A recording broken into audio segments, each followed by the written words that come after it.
एडग्रेड अभ्यास पुस्तिका कक्षा 6 सामाजिक विज्ञान पाठ 3 के प्रश्नोत्तर हल करेंगे। पाठ का नाम है, अध्याय का नाम है स्थल, रूप एवं जीवन। तो चलिए, इसमें सबसे पहले दिया है बहुविकल्पीय प्रश्न। इसमें प्रश्न 1 है, पर्वतीय क्षेत्रों में रहने वाले लोगों की आय का मुख्य साधन है। यहाँ पर 4 ऑप्शन दिए हैं।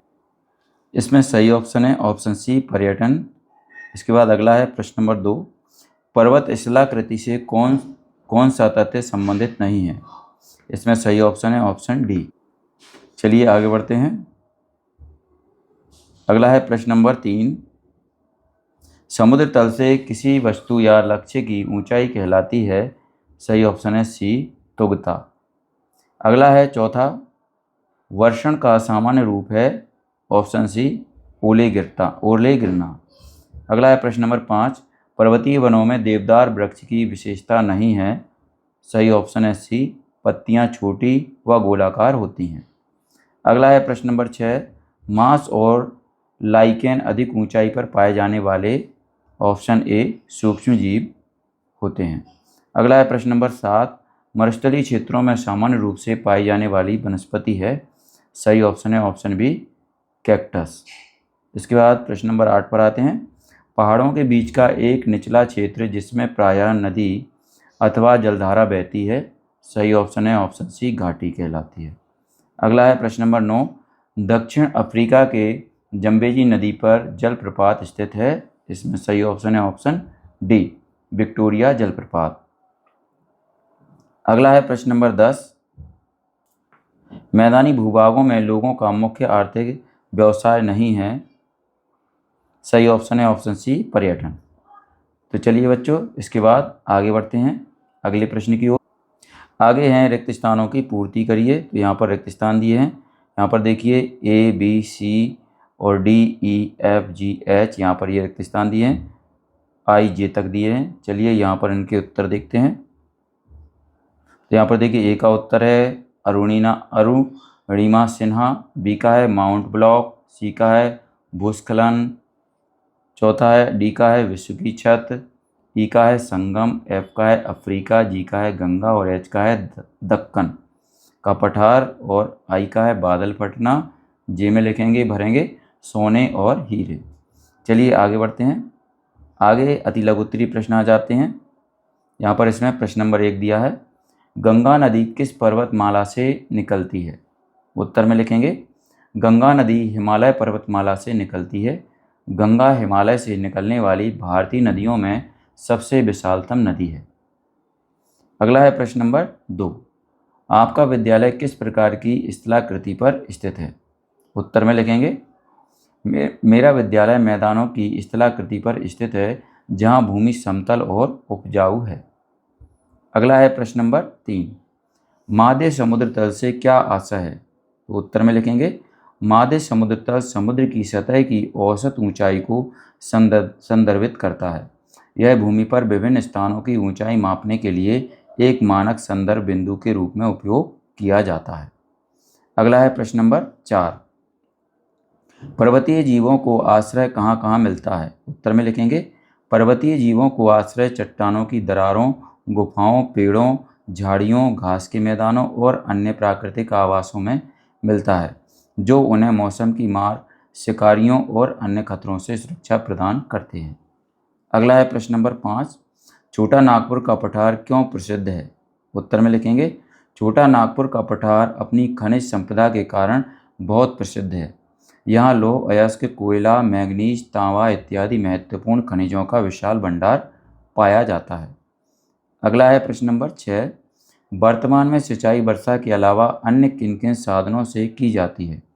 तो उत्तर में लिखेंगे, वर्तमान में सिंचाई वर्षा के अतिरिक्त कुओं, नलकूपों, नहरों, तालाबों और जलाशयों जैसे विभिन्न जल साधनों से की जाती है।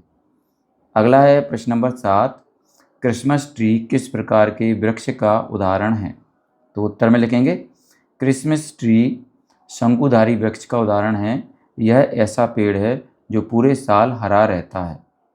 अगला है प्रश्न नंबर 8, क्रिकेट खेल खेलने के लिए कौन सी स्थलाकृति अधिक उपयुक्त होगी। उत्तर में लिखेंगे, क्रिकेट खेल खेलने के लिए समतल स्थलाकृति सबसे अधिक उपयुक्त होती है। समतल भूमि पर मैदान आसानी से बनाया जा सकता है। अधिकांशतः क्रिकेट ग्राउंड मैदानी क्षेत्रों में ही बनाए जाते हैं। इसके बाद प्रश्न नंबर 9 है, सीढ़ीनुमा कृषि किस प्रकार के क्षेत्रों में की जाती है? उत्तर में लिखेंगे सीढ़ीनुमा कृषि पहाड़ी और पर्वतीय क्षेत्रों में की जाती है। इन क्षेत्रों में समतल भूमि की कमी होती है और ढलान अधिक होता है। ढलानों को काटकर सीढ़ियों जैसी संरचनाएं बनाई जाती हैं। इसके बाद प्रश्न नंबर 10 पर आते हैं, पर्वतीय परिवेश में पाए जाने वाले प्राणियों के नाम लिखिए। उत्तर में लिखेंगे पर्वतीय परिवेश में विभिन्न प्रकार के प्राणी पाए जाते हैं, जैसे याक, हिमतेंदुआ, भालू, grey fox, ibex, Canadian lynx, golden eagle इत्यादि। आगे लघुत्तरीय प्रश्न है। इसमें प्रश्न नंबर 1 दिया है, अधिकांश तीर्थ स्थल नदियों के किनारे क्यों स्थित हैं? उत्तर में अधिकांश तीर्थ स्थल नदियों के किनारे इसलिए हैं क्योंकि नदियों को पवित्र माना जाता है। लोग वहां स्नान करके पूजा करते हैं। पुराने समय में नदियों से पानी मिल जाता था और यात्रा करना भी आसान होता था। गंगा यमुना जैसी नदियों के किनारे कई प्रसिद्ध तीर्थ स्थल बने हुए हैं। इसके बाद प्रश्न नंबर 2 पर आते हैं, पर्वतीय क्षेत्रों में कृषि की जगह पशुपालन को अधिक महत्व क्यों दिया जाता है? उत्तर में लिखेंगे पर्वतीय क्षेत्रों में जमीन समतल नहीं होती और खेती करना कठिन होता है। वहाँ मिट्टी कम, पत्थर ज़्यादा होते हैं, इसीलिए लोग वहाँ खेती की जगह पशुपालन करते हैं। गाय भेड़ बकरी जैसे जानवर पालना आसान होता है और उनसे दूध, ऊन और मांस मिलता है। इस कारण पर्वतीय क्षेत्रों में पशुपालन को अधिक महत्व दिया जाता है। अगला है प्रश्न नंबर 3, पर्वतीय तथा मैदानी क्षेत्रों के प्रमुख खेलों के नाम लिखिए। उत्तर में लिखेंगे पर्वतीय क्षेत्र के प्रमुख खेल skiing, mount climbing, snowboarding, rock climbing, yak racing इत्यादि। मैदानी क्षेत्र के प्रमुख खेल cricket, hockey, football, kabaddi, athletics इत्यादि। अगला है प्रश्न नंबर 4, गंगा नदी का मैदानी भाग आर्थिक दृष्टि से क्यों महत्वपूर्ण है? उत्तर में लिखेंगे गंगा नदी का मैदानी भाग आर्थिक दृष्टि से महत्वपूर्ण है। इसके निम्नलिखित कारण हैं। पहला है कारण, यहाँ की मिट्टी बहुत उपजाऊ है जिससे अच्छी खेती होती है। दूसरा है सिंचाई के लिए पर्याप्त पानी मिलता है। तीसरा है यहाँ लोग ज़्यादा रहते हैं जिससे काम करने वाले हाथ और बाजार दोनों मिलते हैं। यहाँ पर हाट और बाजार होगा। चौथा है नदियाँ परिवहन और व्यापार में मदद करती हैं। अगला है प्रश्न नंबर 5, विश्व भर के पारंपरिक समुदाय पर्वतों को पवित्र स्थल मानते हैं। एक उदाहरण देकर समझाइए। उत्तर में लिखेंगे विश्व भर के पारंपरिक समुदाय पर्वतों को पवित्र मानते हैं क्योंकि वे उन्हें देवताओं का निवास स्थान समझते हैं। उदाहरण है भारत के हिमालय पर्वत को पवित्र माना जाता है। लोग मानते हैं कि वहाँ भगवान शिव का निवास स्थान केदारनाथ और कैलाश पर्वत है, इसीलिए लोग वहाँ तीर्थ यात्रा के लिए जाते हैं और पूजा करते हैं। अगला है प्रश्न नंबर 6, अपने आसपास की नदी पर जाकर पता लगाइए कि वहाँ कौन कौन सी सांस्कृतिक गतिविधियाँ की जाती हैं। उत्तर में लिखेंगे नदियाँ सदियों से मानव सभ्यता का केंद्र रही हैं। वे न केवल पीने के पानी का स्रोत हैं बल्कि कई सांस्कृतिक गतिविधियों के भी केंद्र हैं। सांस्कृतिक गतिविधियाँ धार्मिक अनुष्ठान, त्योहार, कला और साहित्य, सामाजिक सभाएं इत्यादि। अगला है प्रश्न नंबर 7, पठारों को खनिजों का भंडार गृह क्यों कहा जाता है? उत्तर में लिखेंगे पठारों को खनिजों का भंडार गृह कहा जाता है क्योंकि पठारों में कोयला, लौह अयस्क, बॉक्साइट, अभ्रक, तांबा, यूरेनियम, मैंगनीज, चूना पत्थर और अन्य महत्वपूर्ण खनिजों का विशाल भंडार पाया जाता है। अगला है प्रश्न नंबर 8, यदि सभी घरों व खेतों में पंप बोरिंग द्वारा सिंचाई की जाए तो भूमिगत जल स्तर पर क्या प्रभाव पड़ेगा? उत्तर में लिखेंगे यदि सभी घरों व खेतों में पंप बोरिंग से सिंचाई करें तो भूमिगत जल का तेजी से निष्कर्षण होगा। यह पुनर्भरण दर से अधिक होने पर जल स्तर में गंभीर गिरावट लाएगा। उथले कुएं सूख जाएंगे, पानी की गुणवत्ता घट सकती है और सिंचाई लागत बढ़ेगी। दीर्घकालिक रूप से यह जल संकट और पर्यावरणीय असंतुलन पैदा कर सकता है। इसलिए भूमिगत जल का विवेकपूर्ण उपयोग आवश्यक है। चलिए अगला है प्रश्न नंबर 9। हिमालय पर्वत की 2 सबसे ऊंची चोटियां कौन सी हैं? यह भारत के कौन से पड़ोसी देश में स्थित हैं? उत्तर में लिखेंगे हिमालय पर्वत की 2 सबसे ऊंची चोटियां हैं। पहली है माउंट एवरेस्ट, यह दुनिया की सबसे ऊंची चोटी है और नेपाल में स्थित है। दूसरी है कंचनजंगा, यह भारत और नेपाल की सीमा पर स्थित है। अगला है प्रश्न नंबर 10। ज्वालामुखी से निर्मित लावा पठार की क्या विशेषता है? उत्तर में लिखेंगे ज्वालामुखी से निकला लावा जब ठंडा होकर कठोर हो जाता है तो उससे बने पठारों को आग्नेय शिलाएं कहा जाता है। इन पठारों की प्रमुख विशेषताएं निम्नलिखित हैं। तो इनकी विशेषताएं क्या हैं? पहली है ये पठार बहुत मजबूत और टिकाऊ होते हैं। दूसरी है इसमें विभिन्न प्रकार के खनिज पाए जाते हैं जैसे लोहा, मैग्नीशियम इत्यादि।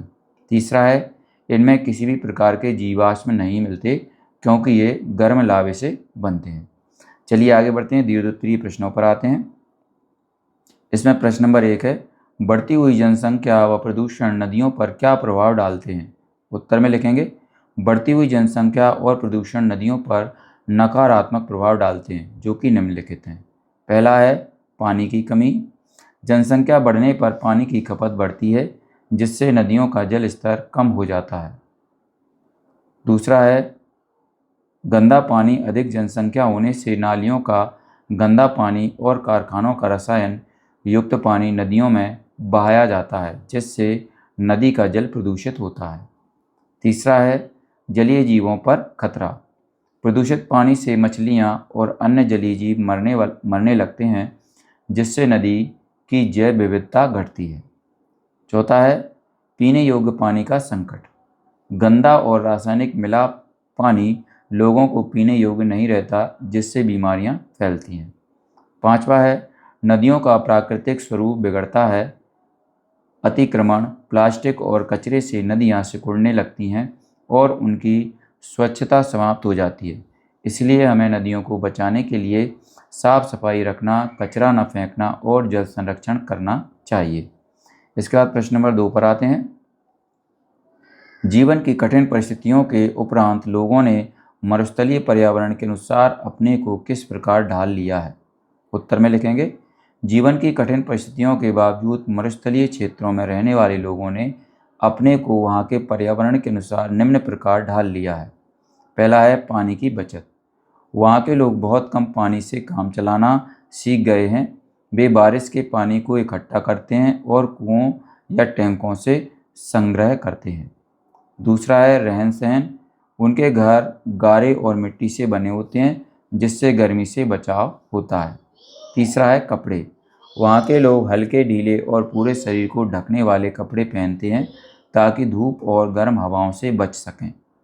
चौथा है आवाजाही के साधन, ऊँट जैसे जानवरों का उपयोग यात्रा और सामान ढोने के लिए करते हैं क्योंकि वे गर्म और रेतीली भूमि पर आसानी से चल सकते हैं। अगला है पांचवा खेती और पशुपालन, जहाँ थोड़ी बहुत सिंचाई की सुविधा होती है वहाँ लोग बाजरा, ज्वार जैसे सूखा सहन करने वाली फसल उगाते हैं और बकरियाँ, भेड़ आदि पालते हैं। इस तरह मरुस्थल में रहने वाले लोग वहाँ की जलवायु और संसाधनों के अनुसार अपने जीवन को ढाल लेते हैं। अगला है बच्चों प्रश्न नंबर 3। पर्वतीय जीवन के कई सकारात्मक पक्ष के बावजूद भी हमें कठिन चुनौतियों का सामना करना पड़ता है, लिखिए। तो उत्तर में लिखेंगे पर्वतीय जीवन में कई सकारात्मक पक्ष होते हैं जैसे शुद्ध वातावरण, प्राकृतिक सुंदरता, शांत जीवन इत्यादि, लेकिन इसके बावजूद लोगों को कई कठिनाइयों का सामना भी करना पड़ता है। कुछ प्रमुख चुनौतियां इस प्रकार हैं।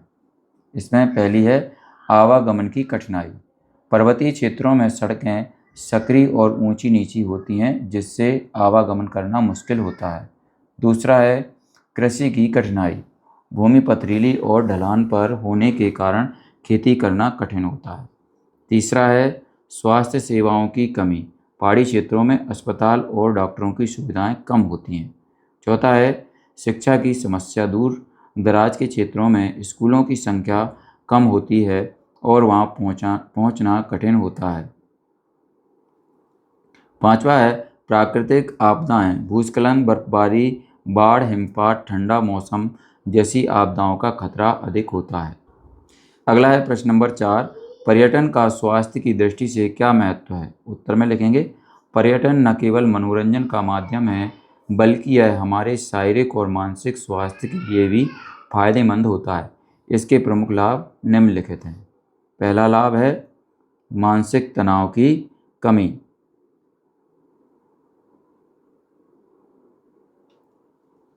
कई जगहों पर जाकर प्रकृति का आनंद लेने से मन प्रसन्न होता है और तनाव कम होता है।